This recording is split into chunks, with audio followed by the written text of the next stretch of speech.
हरियाणा के गुरुग्राम मानेसर में स्थित ब्रह्म कुमारी के ओम शांति रिट्रीट सेंटर के 24 वर्ष पूरे होने पर अब 25 वर्ष की शुरुआत हो चुकी है। समारोह की शुरुआत दीप प्रज्वलित के साथ हुई। इस अवसर पर रविवार को भारत के उपराष्ट्रपति सीपी राधाकृष्णन ने में ब्रह्म कुमारी के ओम शांति रिट्रीट सेंटर के रजत जयंती वर्ष समारोह का शुभारंभ किया। यहां उपस्थित जनसमूह को संबोधित करते हुए उपराष्ट्रपति ने इस केंद्र के समारोह में शामिल होने पर प्रसन्नता व्यक्त करी।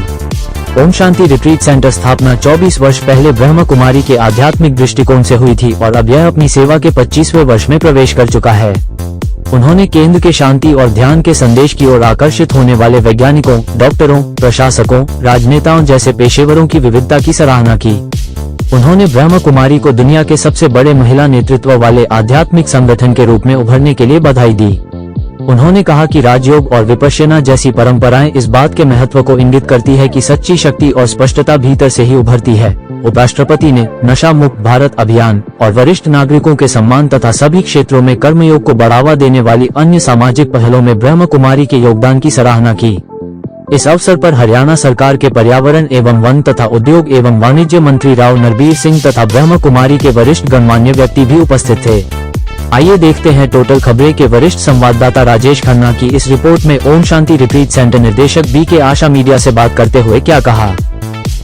देखिए, इस कैंपस में जिसको हम ओम शांति रिट्रीट सेंटर कहते हैं, ये कैंपस लगभग 24 वर्ष पुराना है और अपनी नॉर्थ इंडिया में सबसे बड़ा कैंपस है।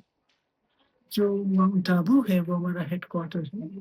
उसके बाद अगर कोई बड़ा कैंपस है तो ये है। और इसमें स्पेशली हम लोगों ने जो शुरुआत की थी तो एजुकेशन की, नीट की और जो अपना कौन सा यूथ एजुकेशन जो भाई बहने आते हैं उनके लिए और महिलाओं के लिए, तो वो बहुत अच्छा सक्सेसफुल से सारे चलते हुए हमने बहुत सारे कोर्सेज डेवलप किए कॉर्पोरेट वर्ल्ड के लिए भी, बिजनेस इंडस्ट्री के लिए, जैसे स्ट्रेस मैनेजमेंट है, माइंड मैनेजमेंट, टाइम मैनेजमेंट है, फेसिंग और चैलेंजेस इन लाइफ में, तो बहुत सारे, तो उसमें बहुत सक्सेसफुल उसके रिजल्ट्स रहे। क्योंकि जो चीज़ संसार में आज दिखती नहीं है वो है स्पिरिचुअलिटी। हमारे पास धन भी है, हम फिजिकल, मेंटल, सोशल हर प्रकार की चीज को हम अपने जीवन में अपना रहे हैं। एक पहलू हमने बिल्कुल ही छोड़ रखा है जो सबसे इम्पोर्टेंट, और वो है स्पिरिचुअल एस्पेक्ट।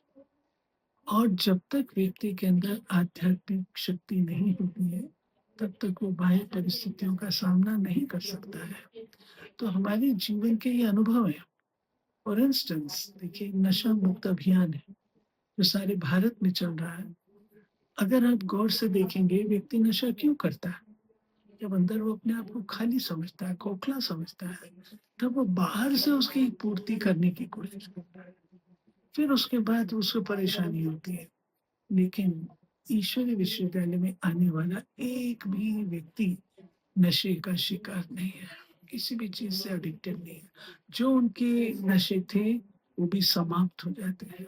हम गर्व से कहेंगे कि एक भी व्यक्ति इस ऑर्गेनाइजेशन का इस चीज को स्वीकार नहीं करता है। तो ये चीज आजकल यूथ में बहुत आ चुकी है।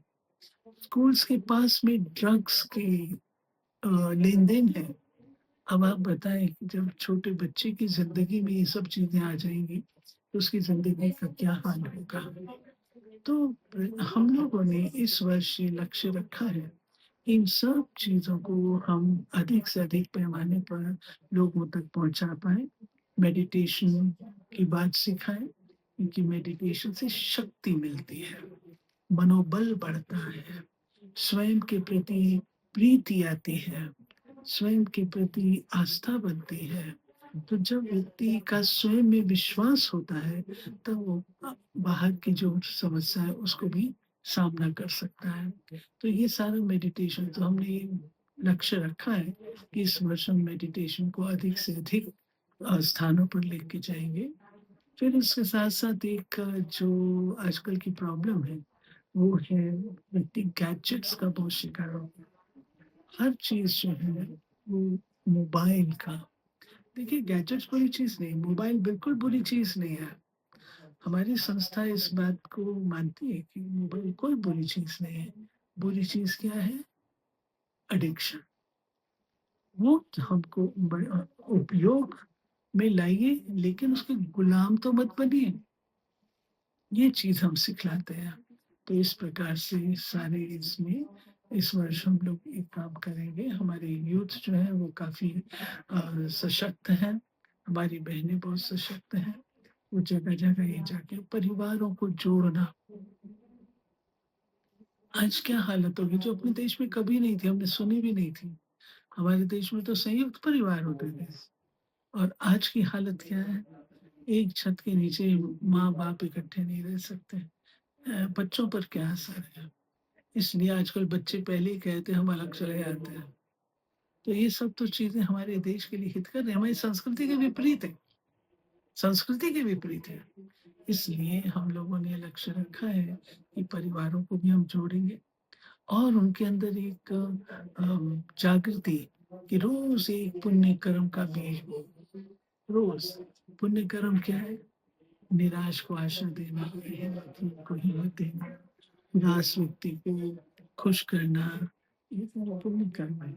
ये करने से खुद को भी खुशी मिलेगा और एक एटीट्यूडिनल चेंज लाने की आवश्यकता है। आज जो स्वार्थपरता हो गई है, हर चीज़ हर व्यक्ति अपनी ओर खींचता है। नहीं, हम भारत के रहवासी हैं, हमारी दैवीय संस्कृति है, हमारी सनातन संस्कृति क्या कहती है? सनातन संस्कृति कहती है देना है। हमारे देवी-देवता देते हैं, लेने के लिए नहीं खड़े हैं। वो तो मूर्तियाँ हैं, क्या लेंगे? वो तो देते हैं, लोग जाके उनसे माँगते हैं, वो दाता है। तो अगर हम ये एटीट्यूड चेंज ले लें, मुझे देना है, देना है, देना है, शुभ भावनाएँ दे सकते हैं, शुभकामनाएँ दे सकते हैं, ये तो दे सकते हैं। इस प्रकार से हम लोग ये सारी चीज़ें इस वर्ष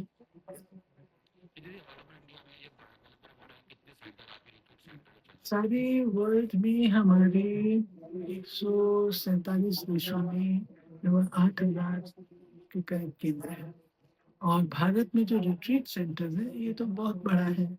ऐसा एक हैदराबाद में भी है, जो इससे भी लैंड के हिसाब से बड़ा, सेवाओं के हिसाब से ये बड़ा है और चेन्नई में है और स्थानों पर भी है, लेकिन मोस्ट एक्टिव ये वाला केंद्र है।